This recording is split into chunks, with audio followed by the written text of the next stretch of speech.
Greet you all in the mighty and matchless name of our Lord and Savior Jesus Christ. இன்றைக்கும் நம்ம பார்க்க போகிறது நீதிமொழிகள் 3ஆம் அதிகாரம் 1வது வசனம். என் மகனே, என் போதகத்தை மறவாதே, உன் இருதயம் என் கட்டளைகளை காக்க கடவது. போதும். நீங்கள் எல்லாம் நினைப்பீங்க, என்ன இதையே வச்சு பேசிகிட்டு இருக்கிறான்னு. நானும் அதை தான் நினைக்கிறேன். நான் ஏன் இதை பேசிகிட்டு இருக்கேன்னா, இதுக்குள்ளே நிறைய அர்த்தங்கள் உண்டு. இதை இதுக்கு முன்னால் இந்த சங்கீதத்துலலாம் வந்திருக்குல்ல, அலெஃப் டெஃப் அது மாதிரி வரிசையாக அது வைக்கிற மாதிரி இதுக்கு முன்னால் ஒரு வார்த்தை வச்சுருக்கலாம்.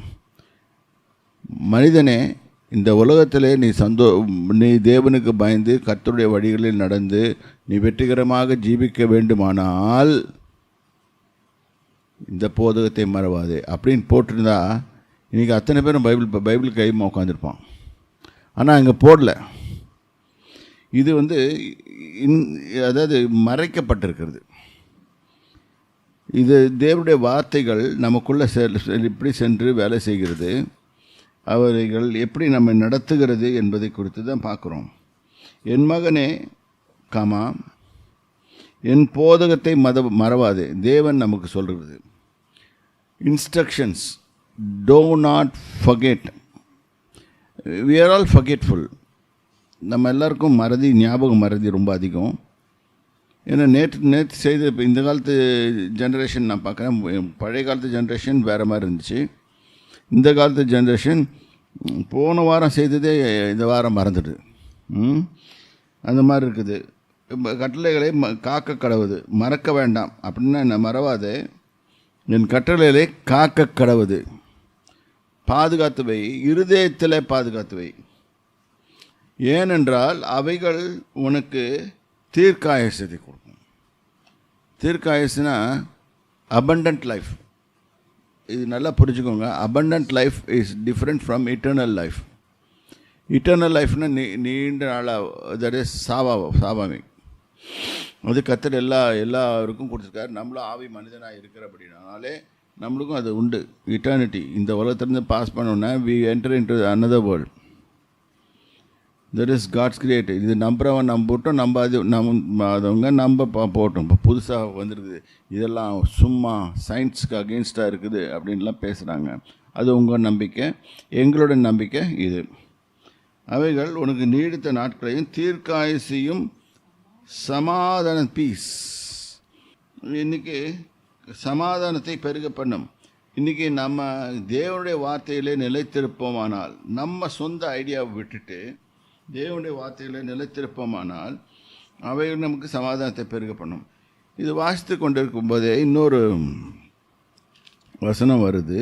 இதே நீதிமொழிகள் 4ஆம் அதிகாரம் 13வது வசனம். புத்திமதியை உறுதியாய் பற்றிக்கொள், அதை விட்டு விடாதே, அதை காத்துக்கொள், அதுவே உனக்கு ஜீவன். பார்த்தீங்களா, இங்கே என்ன போட்டிருக்கு? இதுதான். புத்திமதியை உறுதியாய் பற்றிக்கொள், அதை விட்டுடாதே, அதை காத்துக்கொள், பாதுகாத்துக்கோ. புத்திமதியை உள்ளே வச்சு பார்த்துக்கோ. அப்படின்னா instructions once received, keep it in your heart and don't leave it. எப்படியெல்லாம் வாழணும். Because God is a maker. He knows the inside out of us. ரெண்டாவது, இந்த உலகம் எப்படி இருக்குதுன்னு அவருக்கு நல்லா தெரியும். இப்போ இருக்கிறதும் சரி, ஒரு 1000 வருஷத்துக்கு முன்னால் எப்படி இருந்துச்சு, 2000 வருஷத்துக்கு முன்னால் எப்படி இருந்துச்சு, 4000 வருஷத்துக்கு முன்னால் எப்படி இருந்துச்சு, அதுக்கு முன்னால் எப்படி இருந்தது, எல்லாமே அவருக்கு தெரியும். அவர் முப்பரிமாணங்கள்னா, அதாவது பாஸ்ட், ப்ரெசன்ட், ஃப்யூச்சர், இதையும் ஒரே டைமில் பார்க்குறவர். அவருக்கு தெரியும். அதனால தான் இந்த லாஸை போட்டார், இதெல்லாம் கொண்டு வச்சார்.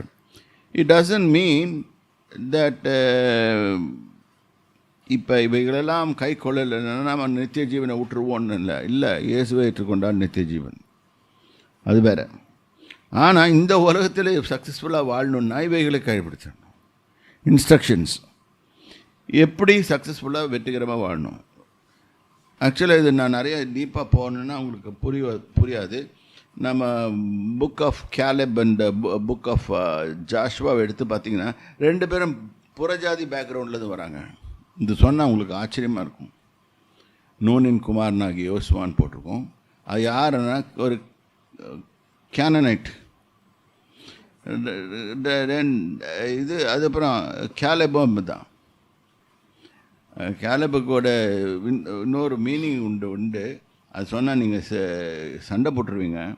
அதனால் நான் சொல்கிறதில்ல. ஆனால் இதெல்லாம் கர்த்தர் அந்த காலத்திலேயே இதை பிளான் பண்ணுறார். புறஜாதிகளையும் இப்போ இஸ்ரேலையும் ஒன்றாக்கி தனக்கேற்ற ஜனமாக திருப்பி கொண்டு வருது. அவனுக்கு 2 பேர் தான் உள்ளே வந்தாங்க ஃபஸ்ட்டு ப்ராமிஸ் லேண்டில் என்டர் பண்ணும்போது. வேறு யாரும் கிடையாது. ஆனால் அவங்க 2 பேரும் கர்த்தரை உறுதியாக பற்றி கொண்டார்கள். வேறு ஒன்றும் இல்லை. உறுதியாக பற்றி கொண்டவுடனே அவங்க 2 பேரும் இஸ்ரேலில் இருந்த கானானியர்கள். இஸ்ரேலில் நிறைய ஜாதி ஹிட்டைட் இருந்தாங்க. ஏத்தியனாகிய உரியான்னு போட்டிருக்கோம். விதவிதமான ஜாதிகள் இருந்தது. ஆனால் அது அவன் கர்த்தர் கட்டளை கொடுத்தது யாருமோ இஸ்ரேலுக்கு தான் கற்றுருக்கிறார். ஆனால் they are citizens of Israel, but not by blood. They are not. But God blessed them abundantly. And Caleb came from the tribe called Praise. And Joshua வந்து இதுலேருந்து பெஞ்சமினைட்லேருந்து வந்தான். ஸோ ஒவ்வொரு இதுலேயும் நிறைய மிக்ஸ் ஆகி வருது. சரி, இப்போ பாருங்கள், சங்கீதம் 33 எடுத்துக்குவோம்.